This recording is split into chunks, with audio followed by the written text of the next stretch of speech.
important in Islam. Can you tell me why? Do you think you could? There are 5 pillars in Islam. And? Oh, where Sharif is? Okay, Amina? Sharif. Because there are 5 daily prayers. Done. Looking up at the sky, searching for a wondrous light. He rejected the way of worshiping gods of clay. Prophet Ibrahim knew that Allah was near, and that the heart of a Muslim is sincere. Under the hot burning sun, he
Alaikum wa rahmatullah.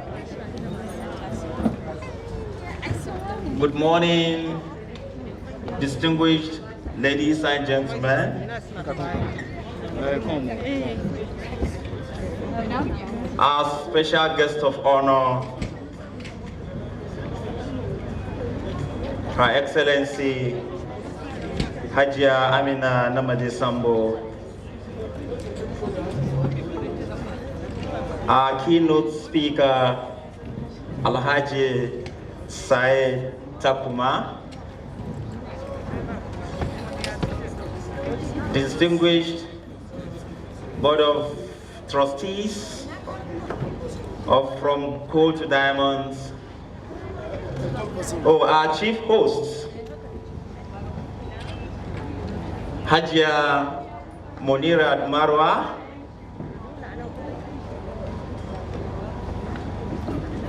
future husbands and wives seated here this morning. Good morning, ladies and gentlemen. Good morning. Are we really happy to be here? Are we really happy to be here this morning? We are not together yet.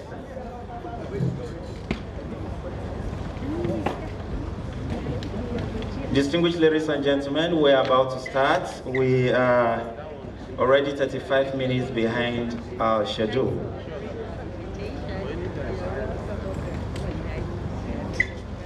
Please, let's be seated wherever you are. Please be seated. We're about to start and we're going to run with the program. We have the program of events with you. So we're going to begin with the opening prayers.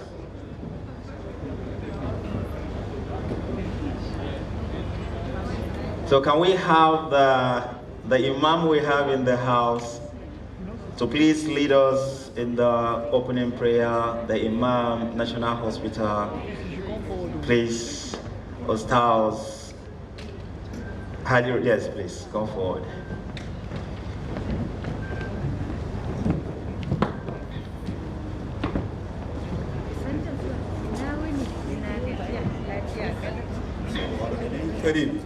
صلى الله عليه وسلم.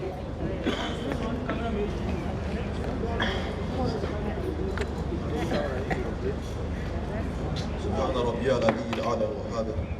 اللهم إنا نسألك بأننا نشهد أنك أنت الله لا إله إلا أنت أحد الصمد الذي لم يلد ولم يولد ولم يكن له كفوا أحد. اللهم إنا نسألك بأن لك الحمد لا إله إلا أنت بديع السماوات والأرض يا ذا الجلال والإكرام. اللهم إنا نسألك الأمن والإيمان والسلامة والإسلام في هذا الاجتماع. اللهم إنا نسألك الهدى والتقى والعفاف والغنى في هذا الاجتماع وبعد هذا الاجتماع. اللهم لا تفرقنا من مجلسنا هذا إلا ذنوبنا مغفرة. اللهم فهمنا كل ما نقول وكل ما نشارك في هذا الاجتماع يا الله. اللهم نسألك خير هذا الاجتماع فتحه ونصره ونوره وبركته وهداه، ونعوذ بك من شر ما فيه وشر ما بعده. سبحانك اللهم وبحمدك أشهد أن لا إله إلا أنت أستغفرك وأتوب إليك. سبحان ربك رب العزة عما يصفون والسلام على المرسلين والحمد لله رب العالمين. صلوا على نبي الكريم صلى الله عليه وسلم.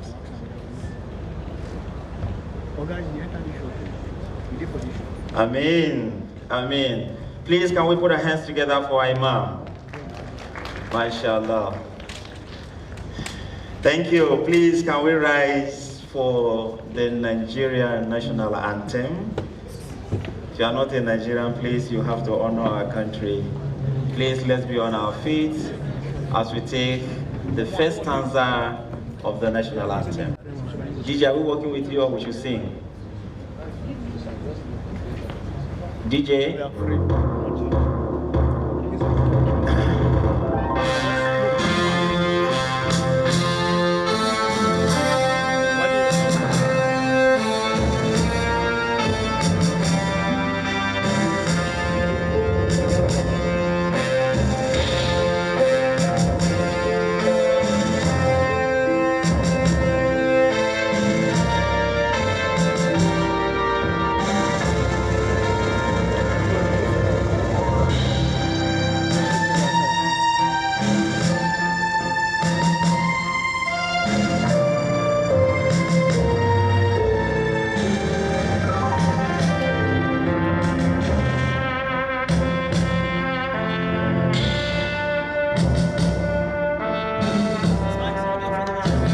Ismail, bend down. Bend down, you spoil my shots.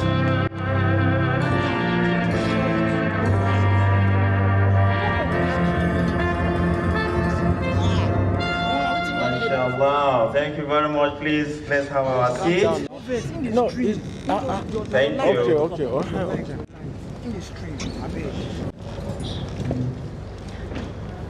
Our special guest of honor, Her Excellency Hajia Amina Namadi Sambo, our chief host, Hajia Monira Marwa, our keynote speaker, the husband to our mother, Alhaji Said Takuma,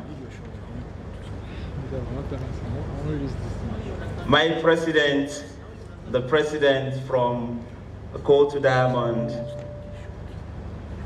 Hajia Bilkisu Muhammad and our team, our families,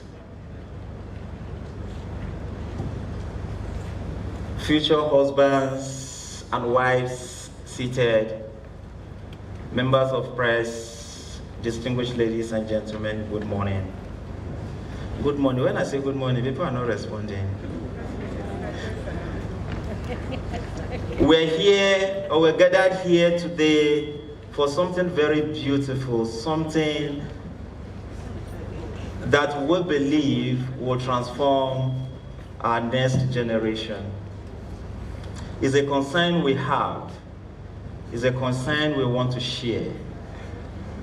And that is why we're having this event today. So we are honored to have our former First Lady, the wife to the Vice President of this country, seated with us, who is so passionate about what we do. We have another excellency, of course, our chief host's wife, the former governor of Lagos State. We have these strong people behind this organization. So please, we will beg you to please encourage us, be seated and listen. We have a team of our speakers here today. Our sisters will serve as panelists today.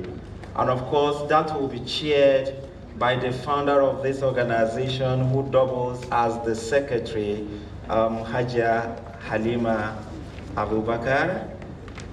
On her team too, of course, we have them displayed here, but we have Maimuna Abdullahi. Maimuna Abdullahi, can we see your hand? Okay, the sisters, could you be upstanding? All of you, all the sisters, from Coal to Diamond, the president and her team. Yes, Hadiza is not here. We have Asmao Isa. We have Mariam Gwandu. Back of their head, We have Bilikis there. If you move, come this side. If you move, come this side. Amina, Hajia. The shadow of this. Amira. Let the shadow there. Oh, Amida, sorry. Face mask.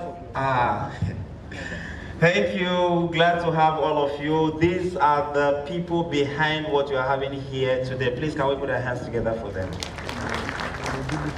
Thank you. Please have your seats. I want to recognize members of our family here to encourage us. We have all the way from Lokoja. We have our own Amira. Yes, ma, is a mother, is a director of finance and account from graphic newspaper Lokoja. Ma'am, you're welcome. Thank you.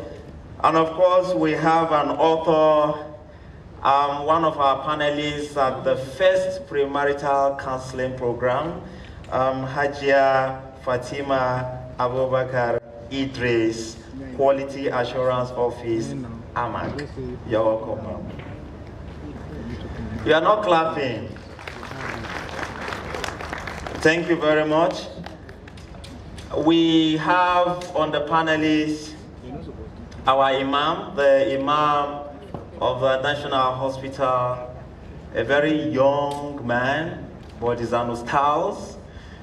He's a national preacher. Please, let's welcome Ustaz Hadiru Al-Hassan. You're welcome. I will be expecting some other names to come for proper recognition. So, my president, if you are ready, I am ready. That is the next item on the program. So I would love to invite the president of this organization who will come forward for the welcome address. My president, please. Thank you.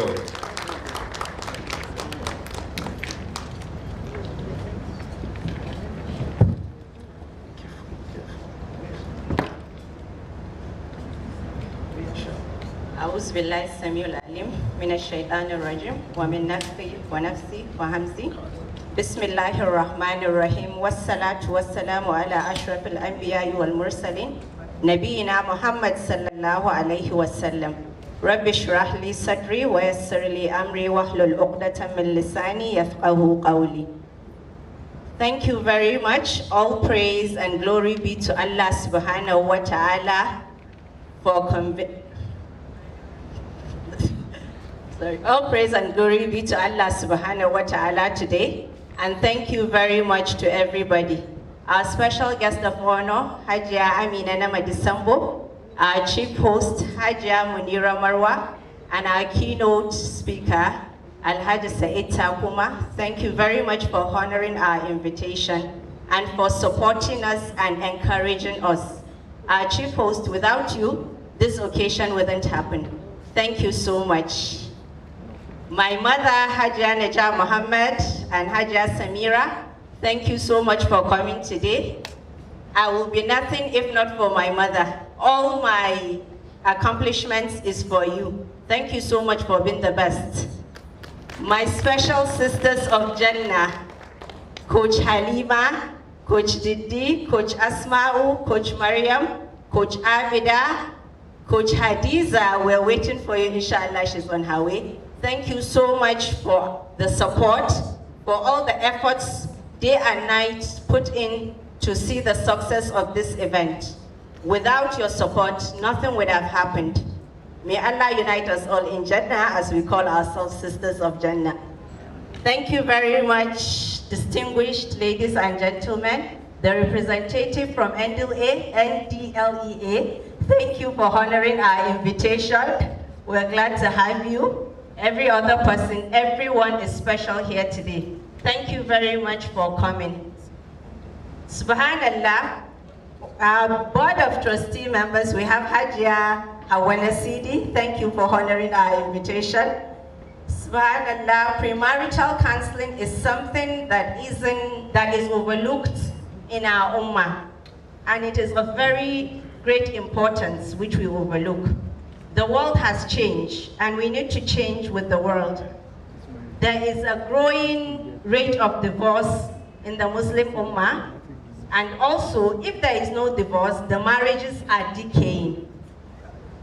Through our clients, we realized how important premarital counseling is, because a client will come in, talk to us about marriage problems. We decided to come up with this so that we will address the issue and reduce decays in marriage and problems with high rates of divorce. It is really important for everyone here and everyone listening online to take premarital counseling very important. It is a foundation for marriage. It gives you awareness to understand more about your partner and to know what you're getting into. Of course, there will be challenges in marriage, we don't doubt that. But when you're equipped and prepared, it comes easier. We're able to be resilient, and we know why we're doing this. Marriage is an act of ibadah. We have to keep reminding ourselves. The world now, information is at our fingertips. We have to be kind to ourselves because of the kind of information that goes through us, if we're not focused and deliberate, we will just be going everywhere and end up not arriving anywhere. So we need to be deliberate. Promoting premarital counseling is really very important as it equips us without solid foundation. Today you're going to learn more about premarital counseling, your self-awareness, your mindset about marriage. Open up your minds to learn, unlearn, and relearn. Thank you so much. May Allah reward you all. Jazakumullahu khairan. Thank you very much, my president. Thank you. That was a beautiful one. Please, can we give another round of applause? For your information, the sisters we have, they are all professionals in emotional intelligence and neuro-linguistic programming. They are together as coaches. So we have a lot to do with you. We have a lot to do for you. Before I continue, I truly want to recognize, we fondly call her grandma.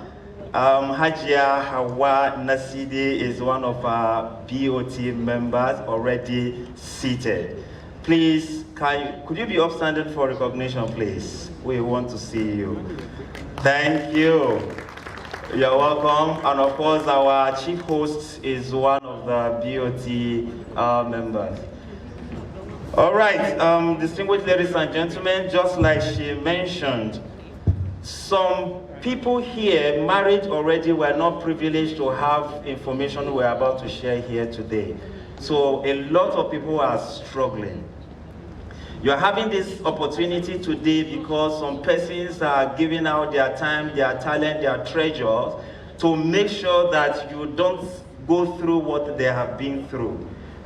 We are gathered here today because some people have put in a lot to make it free for everybody to be part of. So please, we should put our hands together for these people. Please, let's put our hands together for them. Coming to this place today, I thought of something.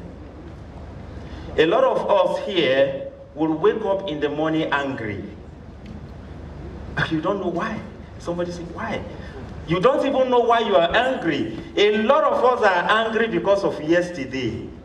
And you are even thinking about tomorrow, but angry about yesterday. So what will yesterday do for the tomorrow? So for those of you here who are still confused about issues of life, this is the opportunity. I believe your contact with C to D will transform lives. It's not enough to share information. Yes, we have the keynote speaker who is going to speak. We have the panelists who are going to speak. It's not enough to have the information. It's the to do that is the problem. A lot of us will have information. A lot of graduates out there, they have the knowledge, but they can't do it. That is why we are here. So we are here to provoke. We are here to get you angry, to start acting. Stop getting angry unnecessarily. You are angry for nothing. You are suffering for nothing. That is why we are here. So what we are about to do here today is not business as usual. You are going to listen to fantastic speakers here. They are all smiling. Wonderful sisters. So please, ladies and gentlemen, the challenge we have in our country today, when you call for an event like this, is only the ladies that will come. The men will not come. And the men, they are the head. And they are not here. So what do we need to do, men, that will bring men? Because we want to solve the problem. We must do this together. It's only women that go for help. Men are not going. So, sir, when it's time to talk, please, we have camera. Let them pick you. Let the men hear this. We are changing the narrative. So we need them to be part of this journey.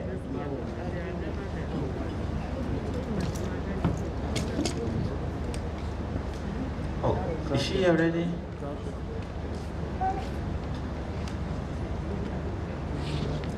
Well, our guest of honor, Aisha Abubakar, Assistant Inspector General Police, Is she in the hall already? I just got the name. No, she's not here yet. Okay, we have Hajia.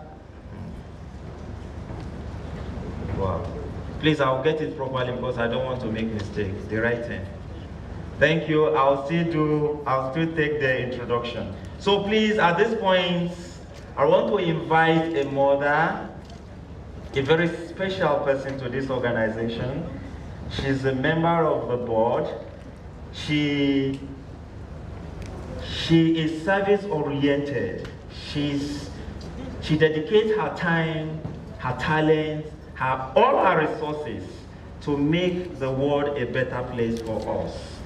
The encouragement given to this group, this team, made this possible today. So please permit me to invite for our opening remarks the chief host of this event, Hajia Munirat Marwa, Your Excellency. Is that how to clap for Excellency? Thank you very much, Ma. We appreciate you. Thank you. You're welcome, Ma.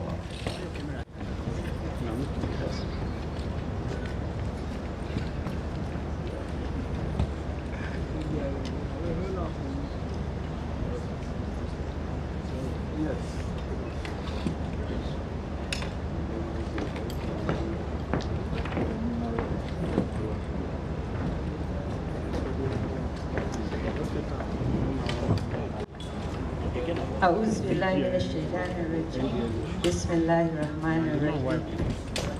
The special guest of honor, my dearest friend and sister, Her Excellency Hajia Aminana Madisambo, the keynote speaker, Alhaj Said Takuma, the member of Board of Trustee, Hajia Hawana Sidi, the president and executive members of Gold to Diamonds, distinguished guests, members of the press, ladies and gentlemen.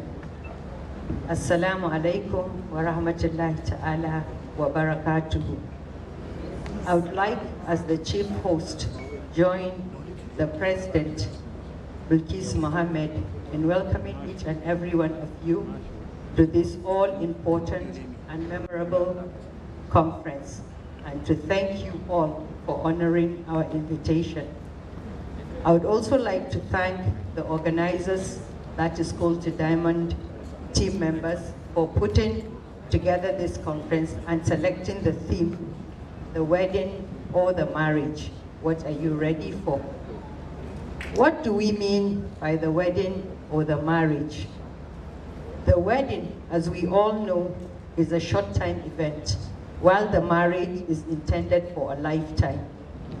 As such, Gold to Diamonds has come at the right time when couples are putting more importance and emphasis on the wedding festivities rather than the marriage itself. Lots of resources are being expended on their wedding unnecessarily. It is therefore of paramount importance that we pay attention to preparing for the marriage itself. And one of such ways is through premarital counseling.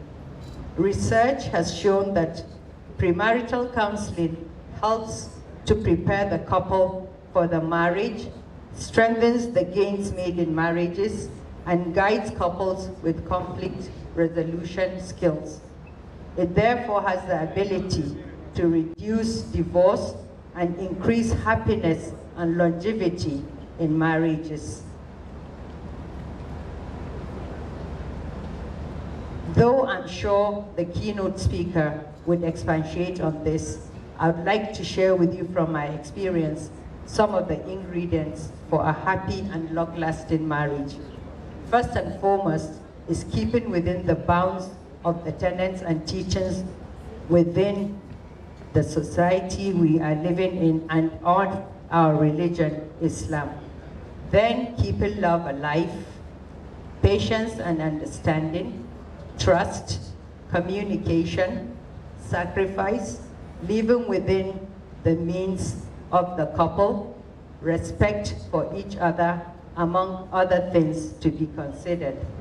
Finally, I hope that at the end of this conference, the desired outcome of building and strengthening would-be couples as they prepare for long-lasting marriages would be achieved when this conference ends.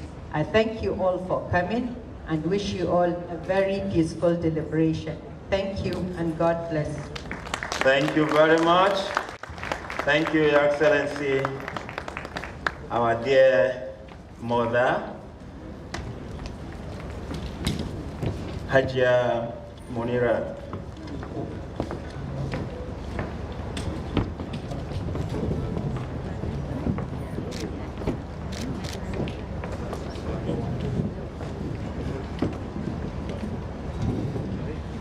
Okay. We're moving forward now, very quickly. Okay, before I invite our next speaker of a goodwill message, I would love to recognize a very important person to us as an organization. A pillar to the organization is the CEO, Elbok Engineering Nigeria Limited, Engineer Umar Muhammad Sabi. So you're welcome. Thank you very much. Okay, so I want to invite Her Excellency, the founder, Darum. It's not clear. But that the one I know is a Care Women and Youth Foundation. I started working with them since 2008. Yes. So, and the new one here, the remote dean or something. Okay. Academy. We are pleased to have our mother, the wife of the former vice president of this country, wife to past governor or former governor of Kaduna State. She is an entrepreneur and she has a lot of titles in Nigeria. She's a good woman. We're happy to have you here, Her Excellency Hajia Amina Namadi Sambu. Please put your hands together. Thank you. You're welcome, ma'am.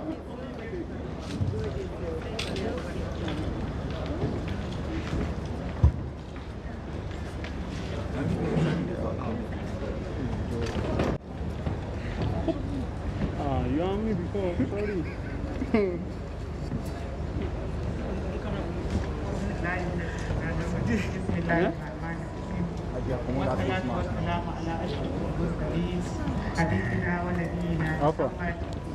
Just calm down.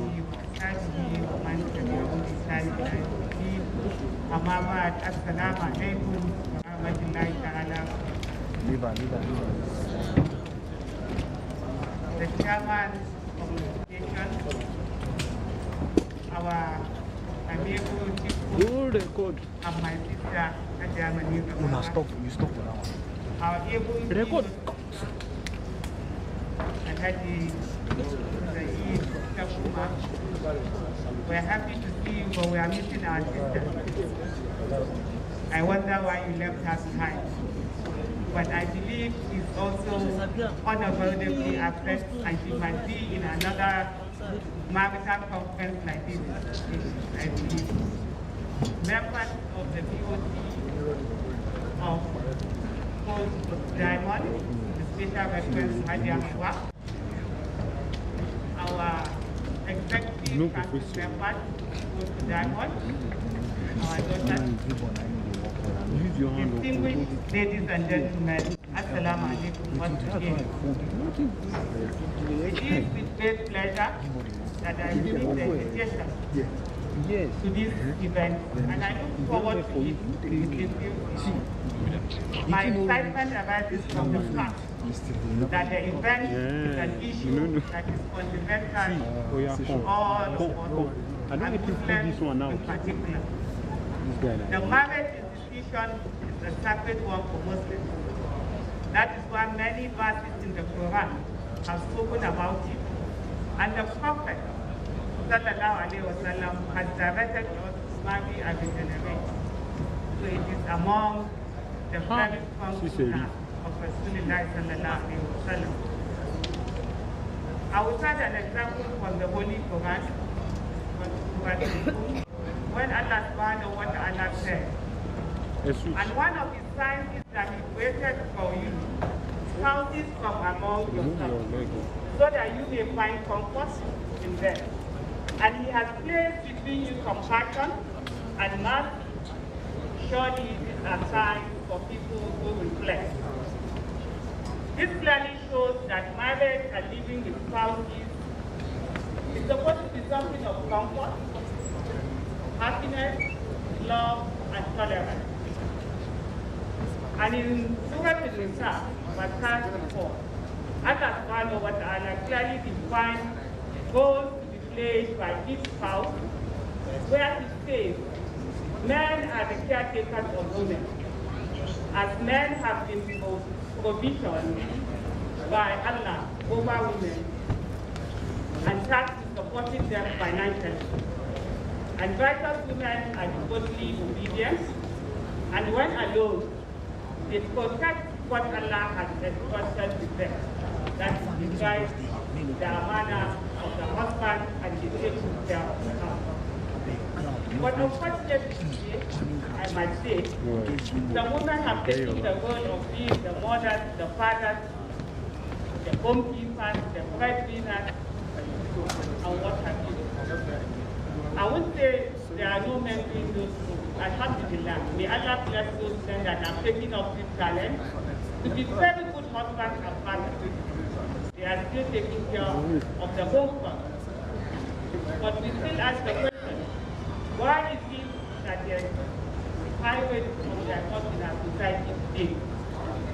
Is it because we have neglected our God-given positions in the home? Or is it because we have been neglecting of the fact that marriage is sunnah and we can be asked about how we have conducted it? That is why I find this annual Premarital Counseling contemporary not only concerning couples, but also parents who want their children into marriage, ready and to have a peaceful marriage life that will last a long time.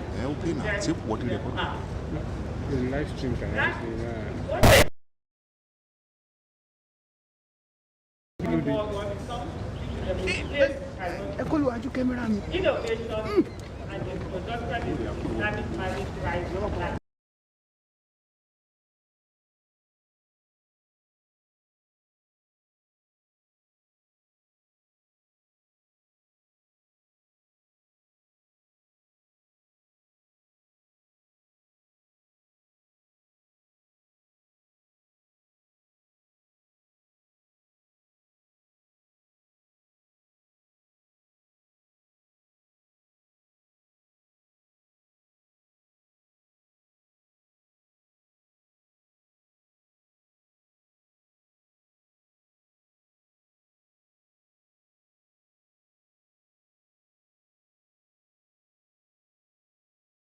Platform for learning about marital issues, how to sustain the marriage, and how to make it spiritually viable.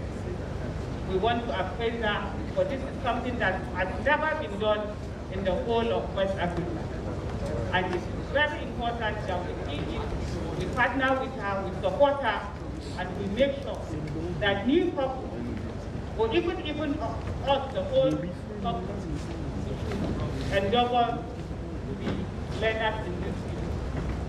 Marriage, like I always say, will forever have potholes, there will be turbulence, there will be, a little bit of here and there problems.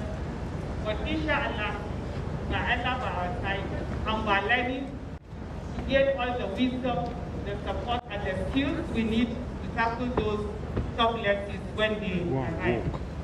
So I find it very pertinent that we should all be learners all the time.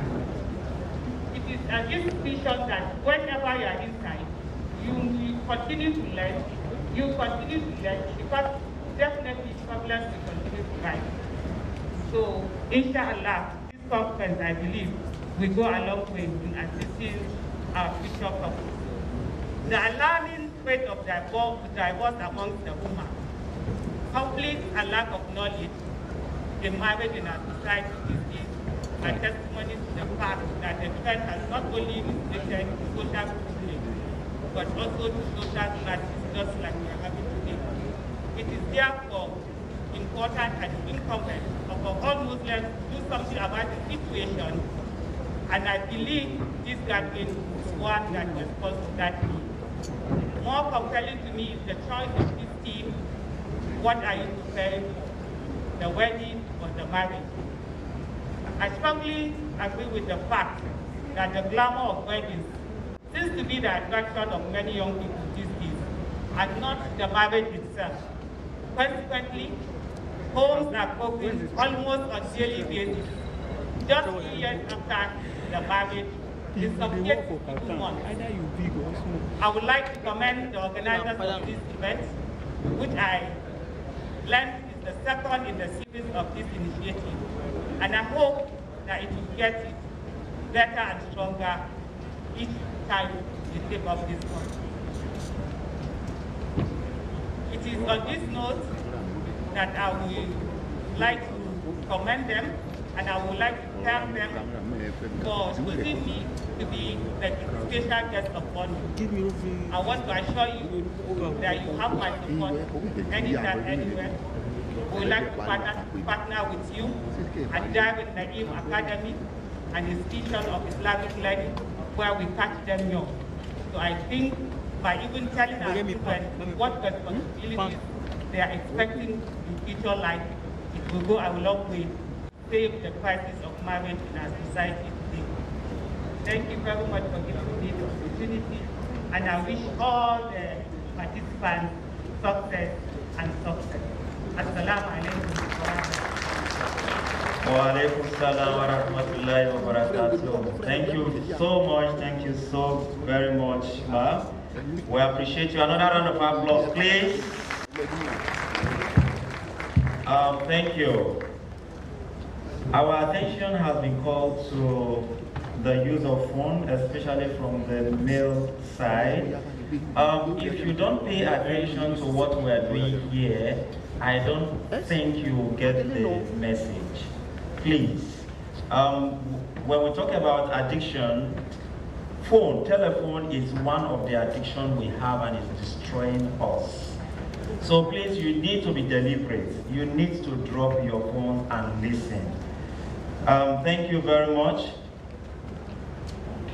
We have in our midst, yes, already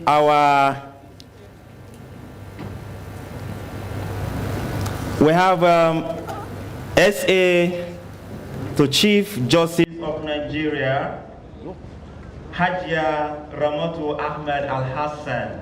Just wait now, they come. Just wait. Please, can we put our hands together for her? She's here. She's just one quiet. We have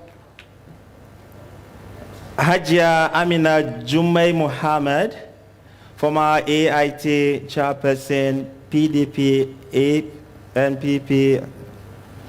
Thank you. You are welcome. Thank you. Good to have you. We have Hajia Meiro Adamo, retired director. Please write properly. Thank you, ma'am. Aha. You are welcome. We have only these people clapping for people we are mentioning. Please, if your hands are not busy with your phones, let's show them. You see, the ladies, they are leading. Men, please, can you put your hands together? Thank you very much. So we're taking the next goodwill message, and it will come from NDLEA. So please permit me to invite Principal Staff Officer, Drug Demand Reduction, NDLEA, from the Chairman's Office, Shehu M. Dankolo. Please, let's put our hands together for him.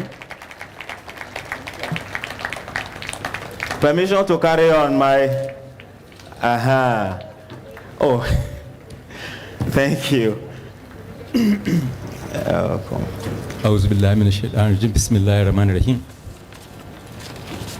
My boss, Haja Munira Marwa, the chief host, Haja Amina Hamadisambo, and Haji Sakir Yakuma. Good morning, all. My name is Shehu Mohammed Ampolo. As he said, I'm Principal Staff Officer, Drug Demand Reduction Unit, NDLEA Chairman's Office. I'm here to represent my boss, General Mohammed Buba Marwa, former governor of Lagos State, former governor of Borno State, former ambassador to South Africa, former ambassador to Lesotho, former ambassador to Swaziland, and a graduate of Harvard University, a patriotic Nigerian, a gentleman, and currently the chairman, chief executive officer of the National Drug Law Enforcement Agency. The best and the most effective NDLA in Africa. I thought I will be given an hour or so to discuss on this issue because of its importance in marriage. Truly, drug. Already, we are #1 in the world in drug abuse. Very scary, very terrible. From the United Nations analysis, out of every 7 Nigerians, so check around you, 7 Nigerians, 1 is abusing drugs. And if you take out those 4 again, 1 is a woman. Very terrible. Out of that 1 is already mentally derailed. So when you go by that, it now means there are what? Drug abusers among us. You know, very scary. And of course, mentally derailed people. Very unfortunate. Okay, I don't have much time, but I said I should talk on why should we have drug test before marriage. Very simple. Because it is the drugs that destroy the marriage. No more, no less. I can give you countless examples from the clinic I was heading, NDLEA United Nations Clinic, before I was deployed to the headquarters. Now let me give you just this one example out of the so many. A lady came for rehabilitation on substance abuse. I said, what do you take? She said she takes cocaine and marijuana. I said, what again? She said those are the 2 she does. And that's of course what led to the divorce. I said, do you take alcohol? She said, don't I know that alcohol is forbidden in the Quran? Can you see? Ignorance. So that is it. Another lady was brought to me again. This one was very sharp. When she was in SS1, I'm telling you, students from SS3, SS2 were coming to her to learn physics, mathematics, chemistry, everything that has to do with calculation. She was expert. So one day, a boy brought something. They were seated together. So a boy brought something from his pocket. So she asked him, Anjuma, what is this? He said, this is marijuana, Indian hemp. She said, okay, I've been hearing about it. What does it do? He said, if you take this, everything you are taught from the nursery school to the university, you remember it. That is how she took it. The next day, he came again. She saw another thing. She asked him, what is this? He said, this is tramadol. He said, okay, what does tramadol do? He said, if you take tramadol, you will be walking like a donkey from morning till evening. You will never get tired. That's how she entered. Before you know it, there was no type of drug this lady was not into. And then came the song, and all of that. See, so all the mathematics and physics started what? Escaping. That was it. People that were coming to her to learn, she was now going to them. And before you know it, the signs and symptoms of drug use start to manifest in her. What are those symptoms? She was skipping classes. Secondly, again, from getting 90%, 80%, she started getting 10. 20. That was it. Before you know it, she dismissed herself. That is the issue. So now, when you educate a man, you educate a person. When you educate a woman, you educate a nation. What if you destroy a woman? You have destroyed the nation. That is the issue we are in now. For lack of time, why we should do drug tests aside of destroying the individual, destroying the society, and destroying the country. And that is why people, other countries that are serious about the drug issues, don't take a chance. If you can recall, during Korea, Japan, 2000, Maradona was never allowed into China. He was never allowed to come down from his plane. They know his history. They didn't allow him. If you are entering Malaysia, you will see they wrote it boldly. Welcome to Malaysia. If you are caught with drugs in this country, the penalty is death. In Indonesia, you don't even need to carry drugs before you get into trouble. If you fail to report to the authorities that there is a girl or a boy that is taking drugs in your house, it's a crime for the whole family. Look at addiction in Indonesia is a crime. In Singapore, if they test your urine at the airport and it tests positive, you are going on for execution. You know, at the bottom in Singapore, if you are caught with marijuana or cocaine or heroin or whatever it is, you are going for what? Execution. The body is on you to prove that you are not guilty. In Nigeria, the reverse is the case. You will arrest somebody, they know that this one is cocaine, this one is marijuana. They will go to court, they will hire a lawyer. I have spent about 10 years going to Port Harcourt, Lagos to test on one case, which they all know is cocaine and marijuana. But they say no, that they have to test it, to test it, to test this. Why can't we copy other countries? In Singapore today, you will do your business and leave your shop open. Nobody will enter it. Because they take the drugs issues very seriously so that it doesn't ruin their country. China has executed over 470 in 2007 for drug issues. So look at how developed those countries are. So let us rise up and support this gentleman currently that is working enormously to see to the betterment of this country through the support of his wife, Hajia Munira Marawa. Thank you very, very much. We sincerely appreciate, because behind every successful man, there is a woman. Then, last and not the least, listen. Number 1, Surah Al-Baqarah, Surah 2, verse 219. We don't have time to start quoting, you know. The man is already coming to me, but I think he has to hold on. Then, Surah Al-Nisa'i, that is Surah 4, verse 43, prohibition of drug. Then Surah Al-Ma'idah, Surah 19 and 91. It is their prohibition of drugs. And let me tell you, every Muslim, you have 5 rights on another Muslim. Number 1, it is upon every Muslim. If you see another Muslim brother coming, he says, Salaam alaikum, it is compulsory for you to answer, Wa alaikum salam wa rahmatullahi wa barakatuh. In that hadith, they said, if you know that that person is a drug addict, don't answer.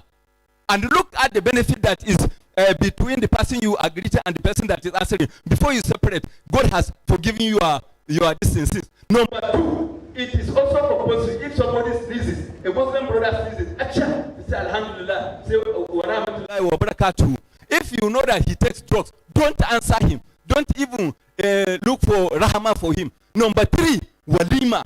If you know that a Muslim brother invites you, maybe he built a house, he gets married, he buys a car, he buys a land, and he's celebrating with walima, it is compulsory for you to go. And if you go, even if you are fasting, so far it is not obligatory fasting. They said you should have to step down that fasting and give whatever he gives you to eat. Imagine the importance. But they say if you know that that person takes drugs, don't go for that walima, not to talk of suspending your fasting. Number 4, going to greet a sick person. If your Muslim brother is sick, he is in India, he is in Lagos, he is in Port Harcourt, he is in Wuse, he is in Garki, you start going to greet him with the intention of going to greet him. He said, as you are going in Islam, you are on your way to paradise. If anything happens to you, you die, you are going to paradise. But they say if you know that that person is taking drugs, don't go and greet him. Don't thinking that maybe you are going to paradise. One of you and him are going to hell together. Number 5, they said that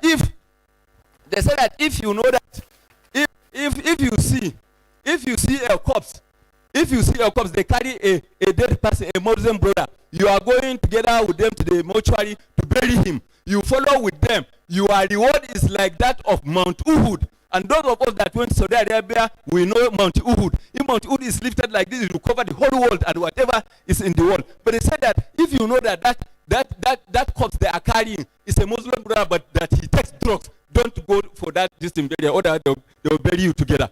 You know, so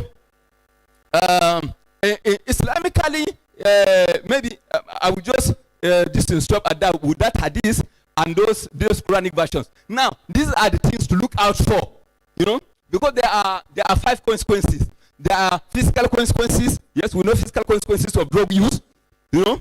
Then we have, of course, social consequences again. Theft, armed robbery, terrorism, Boko Haram, Sheila, all of them are social consequences of drug use. Divorce, social consequences of drug use. Family separation, social consequences of drug use. Then we have psychological consequences. That is why we say among every 4 of us here, one is already a madman. Then you will have number 5. We have spiritual consequences. What the hadith and the Quran have said, and even the Bible, if you are not a Muslim, what the Bible has said in Luke, in Colossians, in Isaiah, in Corinthians, in Habakkuk, in Leviticus, and in John, all of them, for those of us that are non-Muslims. You know, so those are what the spiritual consequences. Then, of course, we know the legal consequences. Those are fine. So now, the little I have to say now, signs and symptoms to look for if somebody is abusing drugs. Now, if the children leave their rooms for school, smartly enter their rooms and check the pockets of their trousers, the pockets of their shirts. You can see some drops. You know, if you see some leaves that you don't know, start suspecting. You are also likely to see what we call paraphernalia. If you see some matches, some Rizla, you know, I don't have enough time. So then again, they have unhealthy appearance. You can never see a drug addict that is appearing so smartly and well kept and neat. They don't brush. If you enter their room, you see plate of beans there, you see their bed sheet here, you see their trouser on top of their head, and all of that. Sniffy and runny nose. Every time he has kata like dog. Every time he has kata like dog. That means he is what? He's into drugs. Then bloodshot eyes. You just see every time his eyes are red. Every time his eyes are red. You know, I was at a university delivering a lecture. One of the students, maybe one student smile, he said, Oga, you know that there are some people whose eyes are naturally red. So then let them confuse us with that. But if your eyes are naturally red, we know. If your eyes are because of drugs, we also know. You know? Then black lips and palms, yes. If you see that their lips are black, you know, you start suspecting all palms. Their palms are not as neat as this. You know? Yeah, so eat more. If you see them eating excessively, you know, if the food you kept for their brothers and sisters to come from school and eat, they will sit at once and finish everything and even go to the store and start looking for gari to add with that means they have started taking marijuana. But or they will eat less. If you see them eating less, you will take their food to their hostel, or they will take their food to their room. But they will look at the food like what? Like television. They will know this thing eat. Why? Because of some types of drugs that have constricted their intestines. So they will not eat, especially inhalants like petrol, like gas, you know, like Madaran Skudaye, like rubber solution. So all of these constrict their intestines so they cannot eat. But something like marijuana, you know, Indian hair, it will open their stomach, so you will start eating like donkey. So then, if you see them tired and sad, every time they are tired and very sad, then suspect drug use. Then gain or lose weight. If you see them unnecessarily slimming, not slim like me, just unnecessarily slimming, then you should start what? Suspecting drug use. Then aggressive and hostile. They don't offend you. Just as the introducer said, something that happened yesterday, you carry the burden to today and you are start thinking of tomorrow. So if you see them unnecessarily hostile, small thing, you just get aggressive, you start suspecting drug use, mental issues, you know. And then talking too much, yes, talkativeness. But my talkativeness is not drug abuse related, so that you not think it's drug abuse related. It's not. I don't take cola nut. You better know it. Then money borrowing. Oh, I ask you without technical reasons. If you see them unnecessarily asking for money, then suspect drug use. They will leave house, they will go to an uncle or a brother and then tell lies. They can tell lies. Chronic liars, chronic dishonesty, suspect drug use, in that child. Then stealing, yes. If a handset is missing in the house, start suspecting. If a charger is missing in the house, start suspecting. Sleeping at odd hours. You see that the time people are sleeping, they are awake, like ghosts. The time that people are awake, that is the time they are sleeping. Drug use. Then poor attendance and performance at school. I gave that example here of that lady. If you are a caring parent and they start coming back home, you start assessing their assignments, you start assessing their marks. You see that, yes, before he was taking what? First position, second position.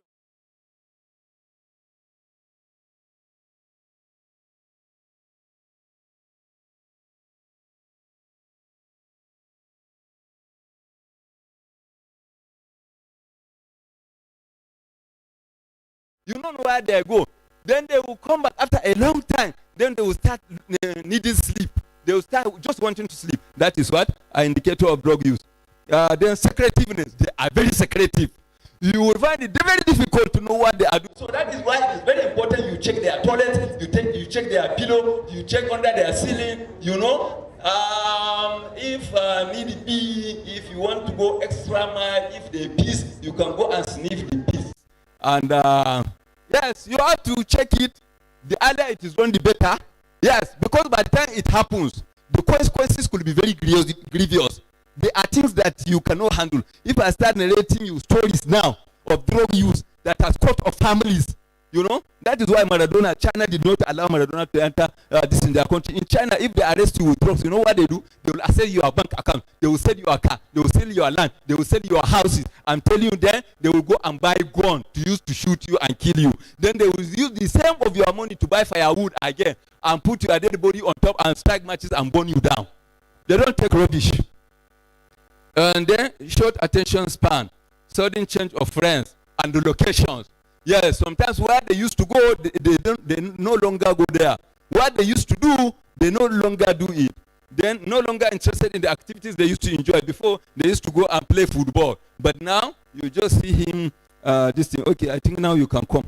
Because, though I have not finished, but honestly, this... all right, thank you very much. Maybe I have to stop here. I have drafted something, but you see that I have to give others. Thank you very much. Wow. Beautiful. I wish I have the power to recommend. He's so passionate about his job. Thank you, officer. Thank you so much. Thank you. In public service, if we have people like this is transformation. He's doing this as if it's his private work. Officer, thank you so much. Thank God you've done this before your madam, Oga Madam. Thank you. Please, the use of drug is a serious issue and we have to tackle it seriously.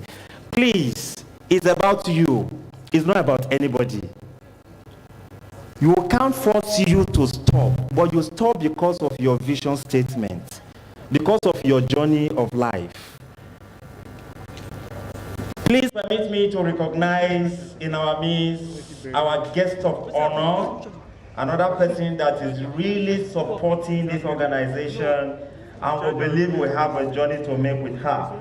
So please, let's welcome Assistant Inspector General of Police Aishat Abubakar. Please, could you be upstanding for recognition? Thank you very much. They were expecting you to wear uniform. Thank you very much, Ma. We are pleased to have you. At this point, I want to bring on stage an author, a father, a very good husband,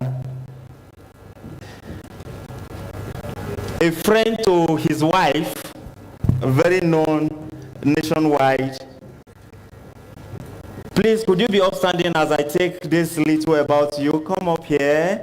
He's not a shy person, but you will notice that he's a bit shy right now. Yes. Thank you. Well, thank you. He is the Managing Director,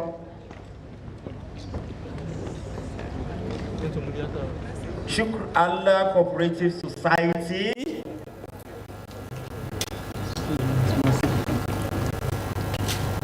Yeah, and Suleja Smart City Company.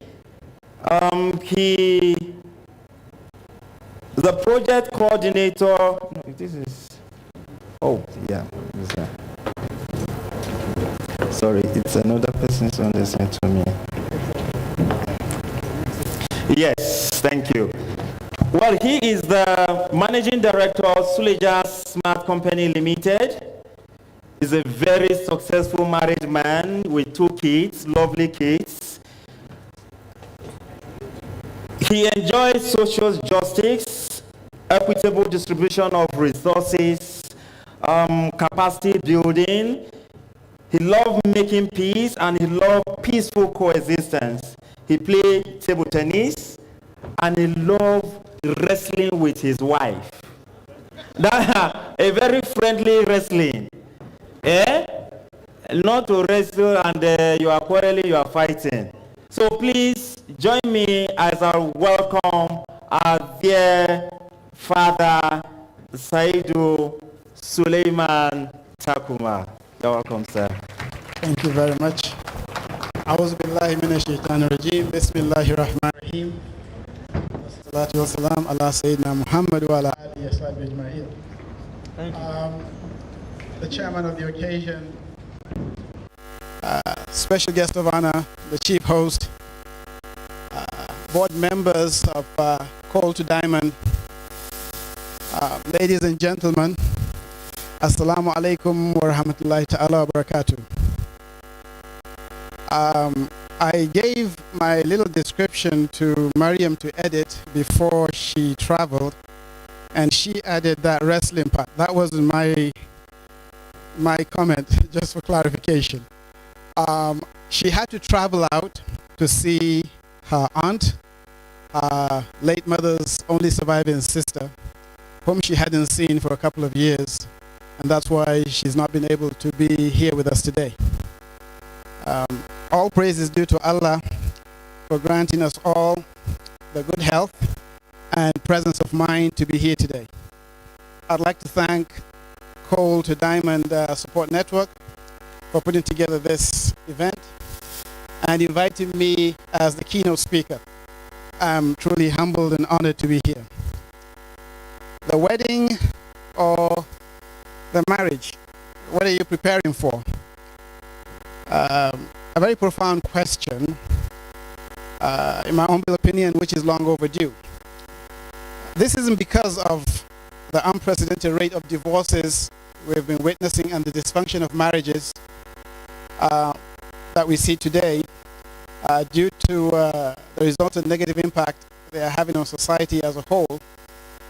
The absence of key fundamental guidelines that foster a sound, stable, solid, and progressive marriage institution can spell disaster in nation building and portends problems in the development of humanity. As such, today's topic and its relevance in addressing many of society's ills cannot be overemphasized. Forgive me for starting on such a somber note, but we may be soon facing a societal crisis, assuming we're not there already. This is why I'm very pleased by your presence here today, especially the brothers who made the commitment and by registering to be here. Thank you for coming. Whenever we have these occasions, if you just take a quick look around, you'll see there are maybe triple the number of sisters in this hall than there are brothers. And this is of concern for all of us. So that said, I was talking to the Imam of National Hospital, and after Mariam launched a platform, it became obvious that there's a need for men to come together and talk to brothers. So we decided to form what is called the Men's Circle. And several of us brothers will come together and be discussing issues that are very, very important in marriage, in building a home, in raising children, and in the process, really, in building a nation. The gentleman from NDLA made a comment about educating one man and what that implies, and educating women and the implication of that too. I will go deeper into that, but there's a critical failure that we keep repeating. We tend to forget the importance and significance of mothers and women in society. I'll delve deeper, like I said later. The first school a child goes to is the school of the mother. The first teacher a child sees or experiences is the mother. I often tell some of my brothers that you sometimes may even think that it is more important to educate the woman than you do the man, because the family is the foundation of society. If the family is wrong, society will be wrong. And the first person to pay attention to as fathers, our daughters, as husbands, our wives, our brothers, our sisters.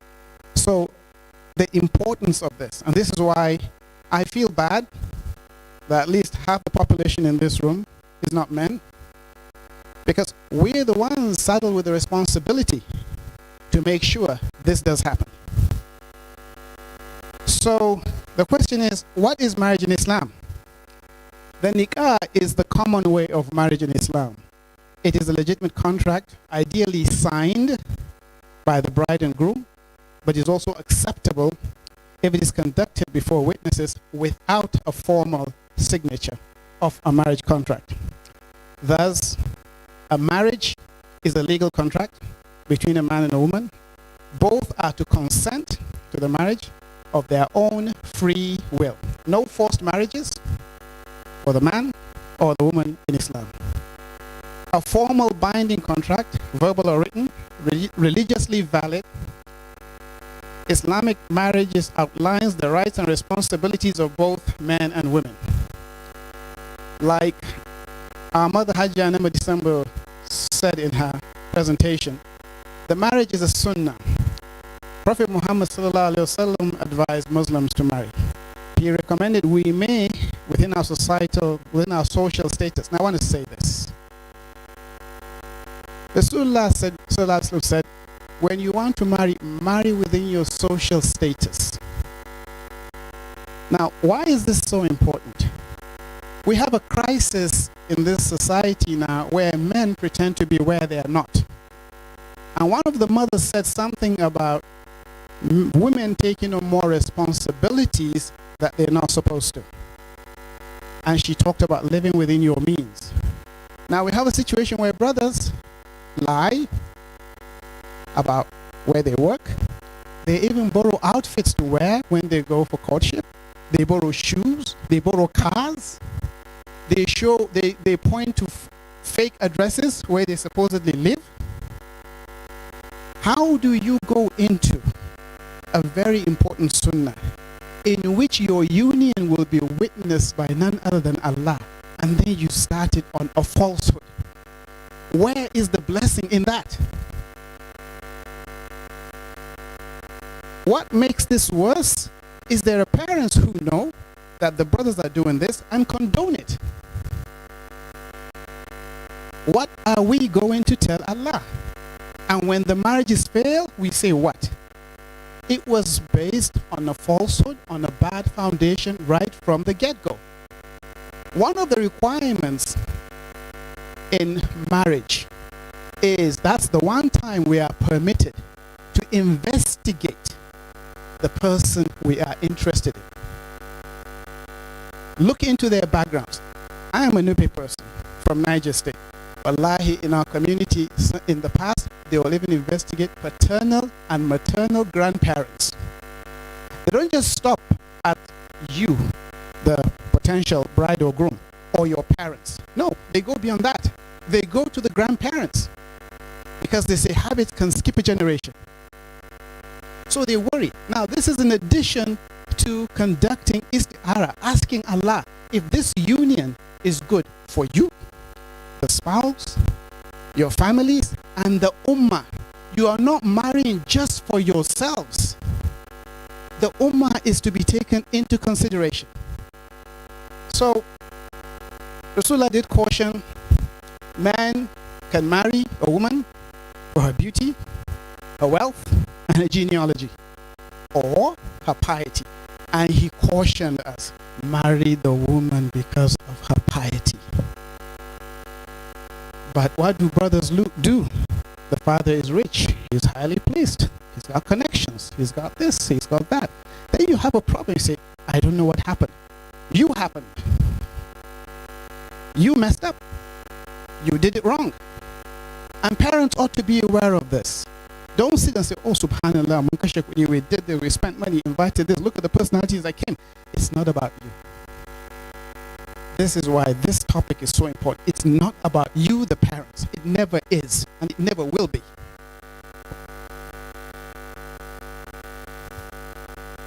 Just before I go to the next, it applies to the women.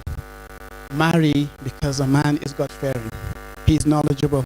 He's deep in his deen, or at least he has the humility to want to grow with you in that particular area. You grow together in your deen.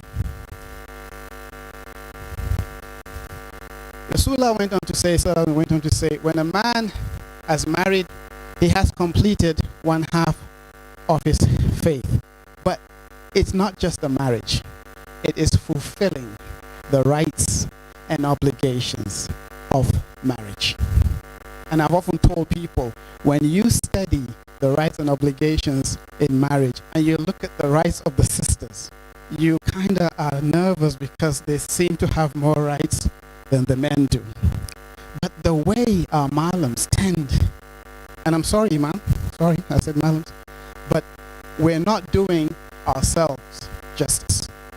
And by that I mean we're not doing our fellow brothers justice because we're misleading them. And in the process, they are offending Allah by not fulfilling their rights to their wives.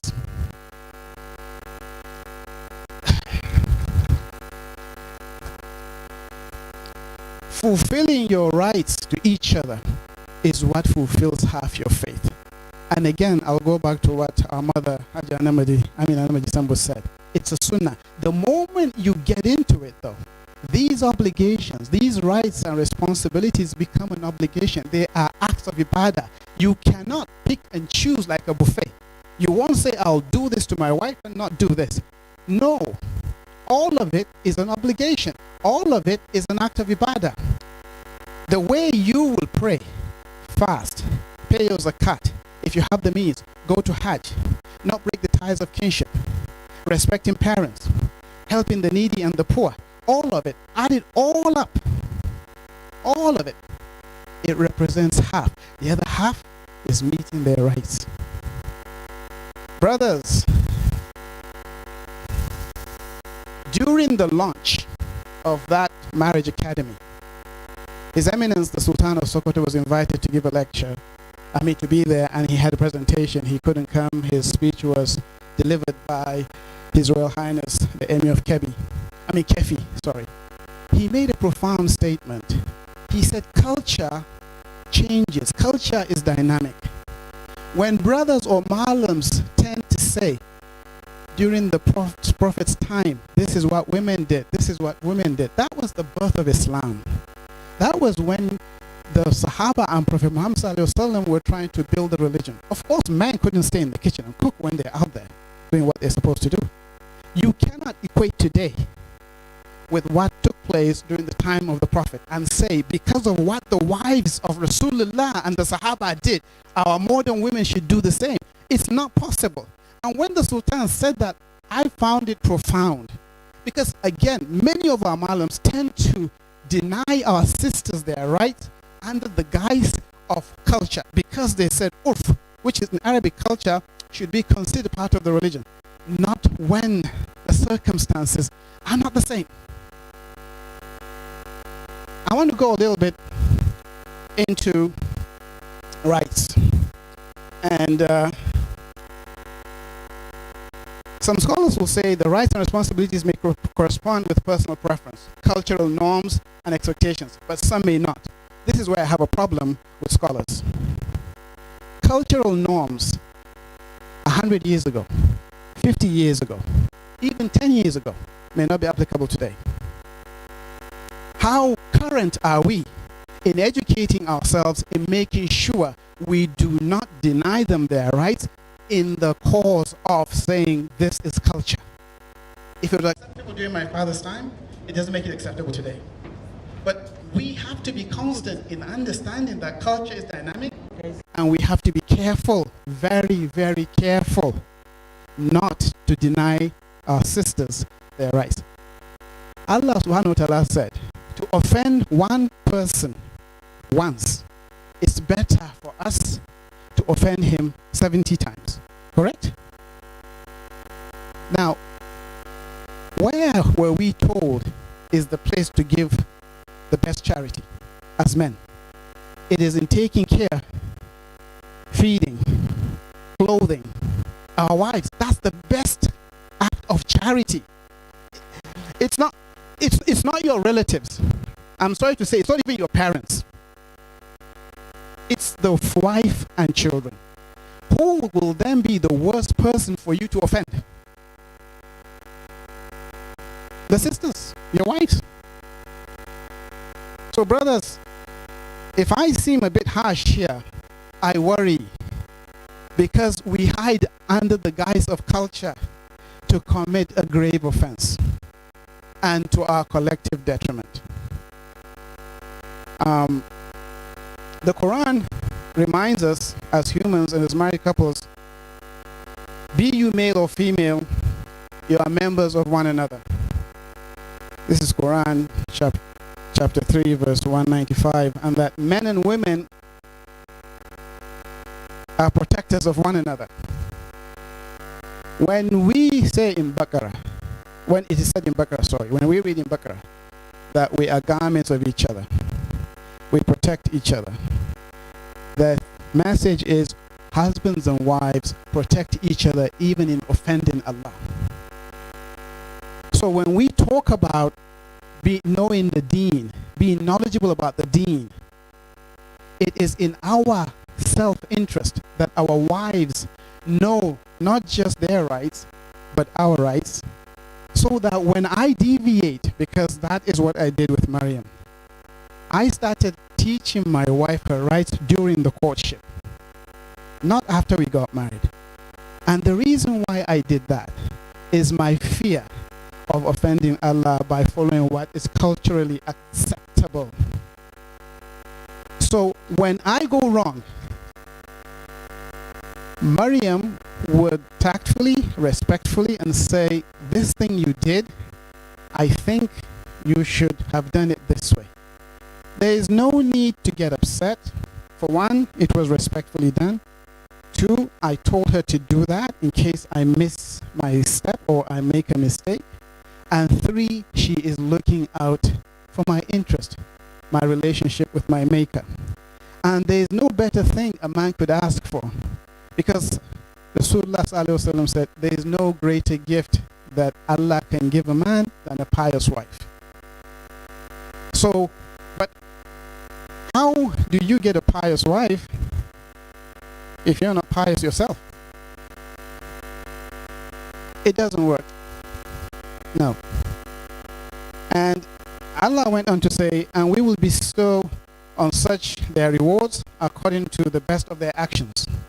This is Quran, this is An-Nisa, verse 124. Allah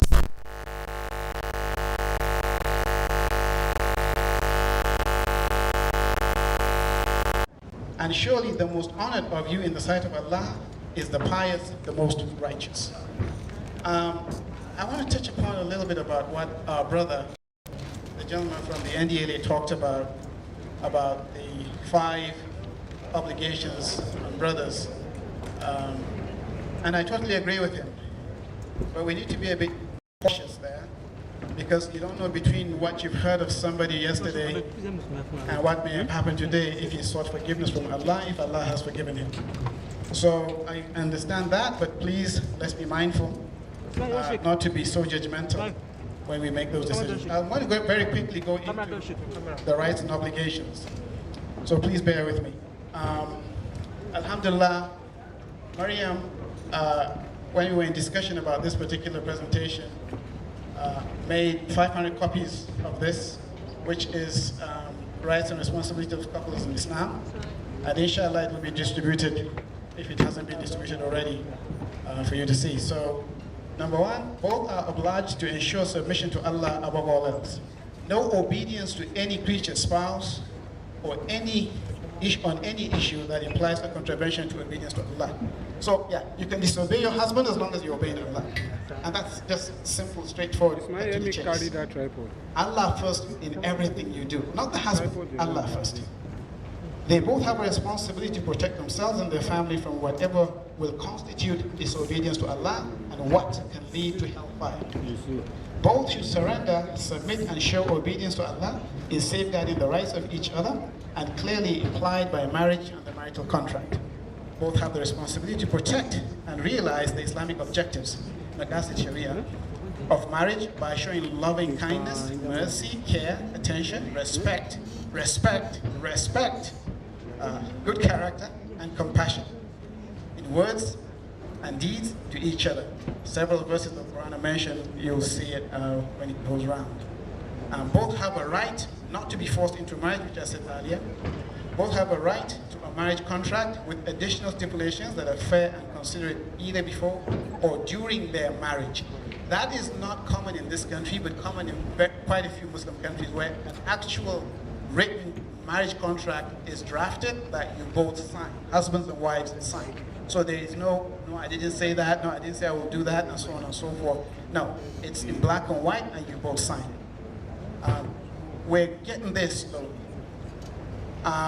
Both have a responsibility to love for the other as you would love for yourself. Ramadan will come, we'll invite guests, the sisters will be in the kitchen.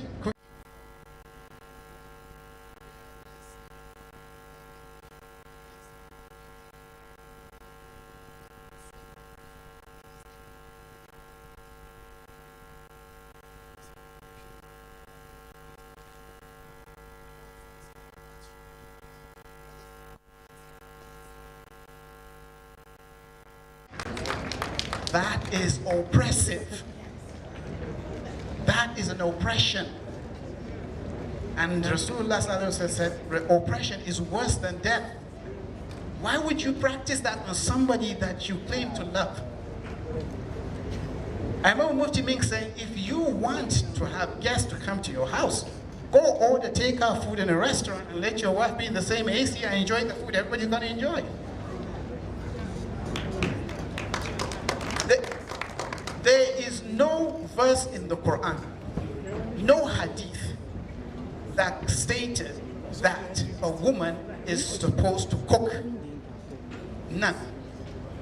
Circumstances may warrant her assisting, but all the fuqaha, these are the custodians of Islamic jurisprudence, said when a woman cooks, according to most of the scholars, she does it on her own volition. I tell Maryam when she cooks, before she does, Maryam, make the niyyah, you're going to do sadaqah.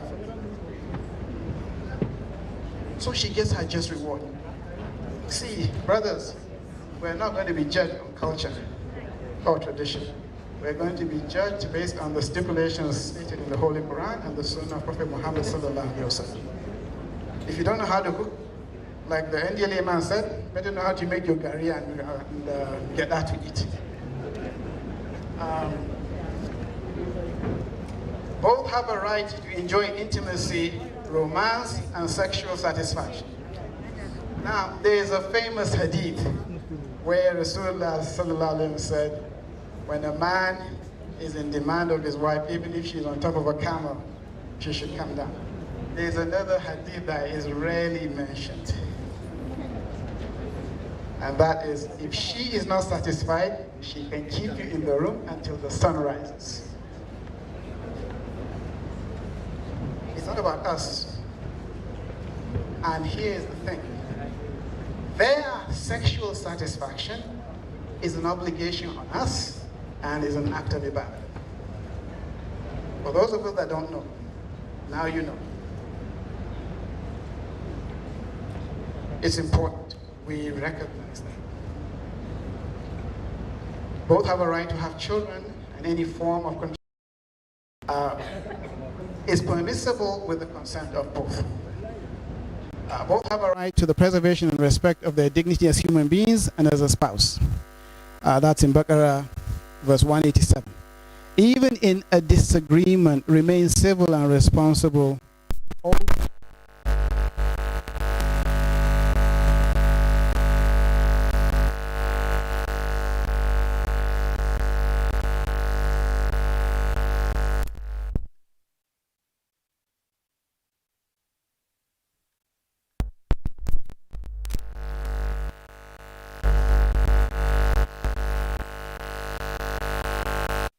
Psychologically, socially, economically. We don't threaten our sisters, our wives, because we have financial superiority over them. And let me just quickly add this. Your money is collectively your money. Her money is her money.